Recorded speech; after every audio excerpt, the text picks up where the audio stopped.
আমাদের যেটা সমাজে পারসেপশন যে প্রাইভেট ইউনিভার্সিটি মানে হচ্ছে ওনারা কিছু কর্পোরেট জব করবেন, ওনাদের বাংলাদেশ নিয়ে ফিউচার বাংলাদেশ নিয়ে খুব বেশি চিন্তাভাবনা নাই, ওনারা পলিসি মেকিংয়ে কোনো অবদান রাখার সুযোগ নাই, কোনো একটা জব হইলেই হবে, এরকম একটা কনসেপ্ট আমাদের সমাজে বিরাজ করে। আমি জানি না আপনাদের কাছে এটা করে কিনা। করে। সেকেন্ড হচ্ছে খুবই খারাপ একটা শব্দ বলতে হচ্ছে আমাকে, যে প্রাইভেট ইউনিভার্সিটি মানে হচ্ছে ওনারা ফার্মের মধ্যে থাকে, এরকম একটা কনসেপ্ট সমাজে ছড়িয়ে দেওয়া হয়। কিন্তু আমরা দেখেছি 2024 জুলাই আগস্টে এই কনসেপ্ট টোটালি ব্রেক করছে, এটা ডাউনে চলে গেছে। তো আলহামদুলিল্লাহ এই পর্যায় থেকে আমরা নতুন একটা ধারা করতে চাই যে প্রাইভেট ইউনিভার্সিটি পাবলিক ইউনিভার্সিটি কোনো কৃত্রিম বৈষম্য এখানে থাকবে না। সকলে তাদের যোগ্যতার আলোকে তাদের দক্ষতার আলোকে সমাজে নিজেকে রিপ্রেজেন্ট করবে এবং সমাজের জন্য এই দেশের জন্য পলিসি মেকিং কন্ট্রিবিউট করবে, আমরা সেই জিনিসটা চাই। এজন্য মূলত এই আজকের আয়োজনটা আমরা প্রাইভেট ইউনিভার্সিটিকে দিয়ে করাচ্ছি। আরেকটি বড় বিষয় হচ্ছে জুলাই আন্দোলনে আপনাদের যে অবদান, এটা নিঃসন্দেহে আপনারাই তার সাক্ষী। যখন 16 তারিখে আবু সাইদ সহ সারা দেশে 6 জন শাহাদাত বরণ করলো এবং 17 তারিখ থেকে প্রত্যেকটা পাবলিক ইউনিভার্সিটিকে অফ করে দেওয়া হলো এবং বলা হচ্ছে বাধ্যতামূলকভাবে হল ছেড়ে দিতে হবে। তো এই যেরকম একটা কন্ডিশন ছিল, তখন বেসিক্যালি আমরা যারা আন্দোলনের সাথে সম্পৃক্ত ছিলাম অথবা পলিসি মেকিংয়ে আমরা যারা ছিলাম, তখন আমরা অনেকটা আশাহত হচ্ছিলাম যে আসলে কি আমরা এত জীবন এত রক্ত এভাবেই করেই সব কিছু ম্লান হয়ে যাবে, প্রত্যেকটা এসে কি এভাবেই করে মাটি হয়ে যাবে, বারবার কি আমরা শুধু জীবন দিতে থাকবো। কিন্তু একটা অভাবনীয় লক্ষণ আমরা 18 তারিখে দেখলাম যে প্রাইভেট বিশ্ববিদ্যালয় শিক্ষার্থীরা রাজপথে নেমে আসলো এবং সেদিন শুধু প্রাইভেট ইউনিভার্সিটি না, সারা দেশে 25 জন শাহাদাত বরণ করেছে। এবং আমরা দেখেছি কীভাবে আবাবিল পাখির মতো পুরো জাতিকে জাগিয়ে দিয়েছিল। এবং প্রাইভেট ইউনিভার্সিটির সেদিনের ভূমিকার উপরই পরবর্তী আন্দোলন 5ই আগস্ট পর্যন্ত কন্টিনিউ করার মতো একটা পরিবেশ তৈরি হয়েছে এবং আলটিমেটলি বাংলাদেশের ছাত্র সমাজ জনতা মিলে বাংলাদেশকে একটি দ্বিতীয় স্বাধীনতার উপহার দিয়েছে। এজন্য আমি প্রাইভেট ইউনিভার্সিটির শিক্ষার্থীদের প্রতি সবসময় কৃতজ্ঞতা প্রকাশ করি এবং আজকেও করছি। এবং আমরা ভবিষ্যতেও চাই যে শুধুমাত্র কিছু পারসেপশন কনসেপ্টের উপরে প্রাইভেট ইউনিভার্সিটিকে যেন কর্নার করে রাখা না হয়, বরং এই সমাজের এই রাষ্ট্রের পলিসি মেকিং থেকে শুরু করে রাষ্ট্রের প্রত্যেকটি জায়গায় রাষ্ট্র পরিচালনার ক্ষেত্রে প্রাইভেট ইউনিভার্সিটির ভাইয়েরা বোনেরা অবদান রাখবেন ইনশাআল্লাহ। আমার শেষ পয়েন্ট হচ্ছে এই বাংলাদেশ স্বাধীনতা সার্বভৌমত্বের জন্য যুগ যুগ ধরে শুধু জীবন দিয়ে আসছে। সেই ব্রিটিশ উপনিবেশ থেকে শুরু করে যদি আমরা চিন্তা করি, প্রত্যেকটা ইতিহাসে শুধু জীবন দেওয়ার রক্ত দেওয়ার ইতিহাস। একটা জীবন দেয় রক্ত দেয়, নতুন একটা আশা জন্ম নেয়, আবার পিছন থেকে সেটাকে কোনো একটা প্রক্সি শক্তি সেই অর্জনগুলোকে ম্লান করে দেয়। তা আমরা জুলাই আগস্টের পরেও খুব চমৎকার স্বপ্ন দেখেছিলাম। 71-এর ইতিহাসে আর না যাই, সেই ইতিহাসগুলো আপনারা জানেন। 71 দিয়ে কী পরিমাণ এখানে বিজনেস কার্ড খেলা হয়েছে, 71-এর নামে কিভাবে মানুষকে হত্যাযোগ্য করা হয়েছে, 71-এর নাম দিয়ে কিভাবে করে এখানে পার্শ্ববর্তী রাষ্ট্রের প্রক্সি গেম খেলা হয়েছে। এবং এই রাষ্ট্রের সবচেয়ে বড় সমস্যাটা হচ্ছে আমাদের পার্শ্ববর্তী রাষ্ট্র। তারা আমাদের এখানে কখনো ভালো হোক এটা চায় না। আমাদের মেধাবীর, আমাদের সেক্রেটারি জেনারেল বলেছেন যে আমরা আসলে উদ্যোগ নিচ্ছি না। হ্যাঁ, এটা সত্য। তার চেয়ে মহাসত্য হচ্ছে আমাকে কখনো ভালো কিছু করতে দেয়া হয় না। এখানে যারা রাষ্ট্র পরিচালনা করে, এখানকার শিক্ষার্থীরা ক্রিয়েটিভ একটা পরিবেশ পাবে, তারা এখানকার সমাজের জন্য রাষ্ট্রের জন্য ভূমিকা রাখবে, এই পরিবেশটা আমাদেরকে দেওয়া হয় না।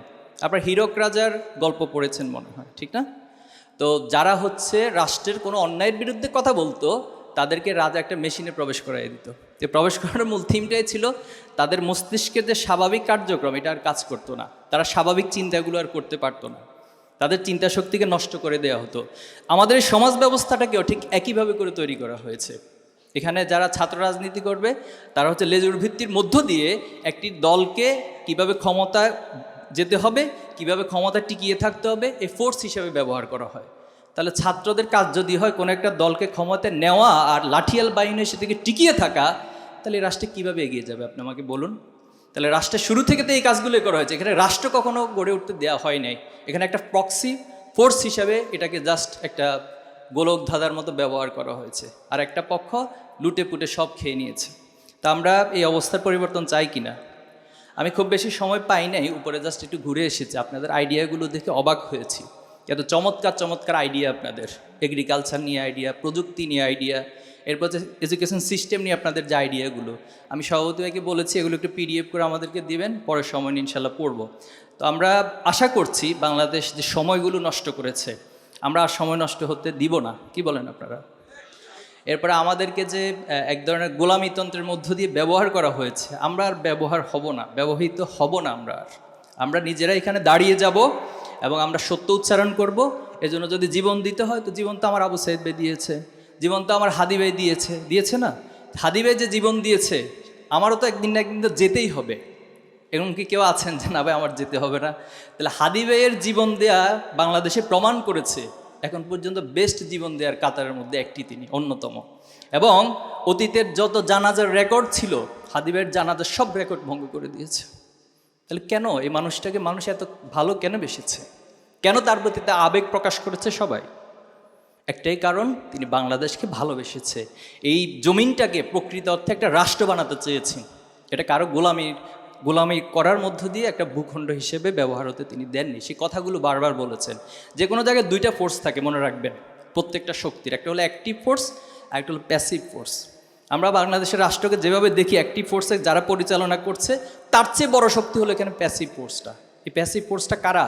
যাদেরকে আমরা ডিপ স্টেট বলি অথবা কালচারাল ফ্যাসিস্ট বলি, এগুলো আমাদেরকে আইডেন্টিফাই করতে। এগুলো যতদিন আইডেন্টিফাই করতে না পারবেন তাহলে আমরা ওই প্রাইভেট ইউনিভার্সিটি একদিনে 25 জন জীবন দিব, জুলাই আগস্টে 1500-2000 জীবন দিব, এরপরে আমাদের হাদি ভাইয়েরা জীবন দিবেন, আমার আবরার ফাহাদরা জীবন দিবেন, আমি জীবন দিব, আপনি এভাবে জীবন দিতেই থাকবো, বাট আলটিমেটলি রাষ্ট্র কোনোদিন রাষ্ট্র হবে না। তো আমরা এই বাংলাদেশের সমৃদ্ধ বাংলাদেশ করার জন্য শুধুমাত্র স্লোগান দেব না, বরং প্রকৃত অর্থে প্রত্যেকটা নাগরিককে স্মার্ট হয়ে গড়ে উঠতে হবে। শুধু নাগরিক স্মার্ট হলে হবে না, রাষ্ট্রের সরকারকে স্মার্ট হতে হবে, রাষ্ট্রের সমাজকে স্মার্ট হতে হবে, শিক্ষা ব্যবস্থাকে স্মার্ট করতে হবে। তাহলে আলটিমেটলি আমরা আমাদের সমৃদ্ধ বাংলাদেশ গড়ে তুলতে পারবো তো ইনশাল্লাহ। আমরা কি হতাশ হব? এই যে মাঝে মাঝে বলতেছে যে ভাই যেভাবে করে গুপ্ত হামলা চালানো হচ্ছে, গতকালকেও মগবাজার একজনকে মারা হয়েছে, জানেন আপনারা? এগুলো কষ্ট দেয় না আমাদেরকে? তো অনেকে ব্যথিত হচ্ছে, হতাশ হচ্ছে। তা আমি মাঝখানে একজনকে জিজ্ঞেস করলাম যে হতাশ হয় কি জায়েজ না না জায়েজ? তো তখন তিনি চিন্তা করে বললো যে হতাশ হওয়া তো না জায়েজ। তো একটা হারাম কাজ আপনি কীভাবে করেন? হতাশ হওয়া মানে হচ্ছে একটা হারাম কাজে আপনি লিপ্ত হওয়া। হারাম কাজে লিপ্ত হওয়া কি জায়েজ আছে?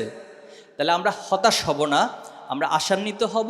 আমরা বিশ্বাস করি এই সমাজের যুবকরা এখন যথেষ্ট ম্যাচিউর, তারা তাদের চিন্তা দিয়ে তাদের করণীয়গুলো তাদের সব কিছুকে ঠিক করতে পারে। এবং আমরা বিশ্বাস করি আপনাদের হাত ধরে বাংলাদেশে একটি আমূল পরিবর্তন হবে, সমৃদ্ধ বাংলাদেশ গড়ে উঠবে ইনশাল্লাহ। আল্লাহ আমাদের সবাইকে সেই সমৃদ্ধ বাংলাদেশ, এই ভূখণ্ডকে প্রকৃত অর্থে একটি রাষ্ট্র এবং ন্যায় ইনসাফের রাষ্ট্রে পরিণত করার ভূমিকা রাখার তৌফিক দান করুক, আমিন। যারা আজকের আয়োজনে সম্পৃক্ত ছিলেন, কষ্ট করে আয়োজন করেছেন, তাদেরকে অনেক অনেক ধন্যবাদ। যারা অংশগ্রহণ করেছেন এবং যারা কম্পিটিশনে ফার্স্ট, সেকেন্ড, থার্ড বা টপ মধ্যে থাকবেন তাদেরকে অভিনন্দন। যারা অংশগ্রহণ করেছেন সবাইকে অভিনন্দন। আসসালামু আলাইকুম রহমতুল্লাহ।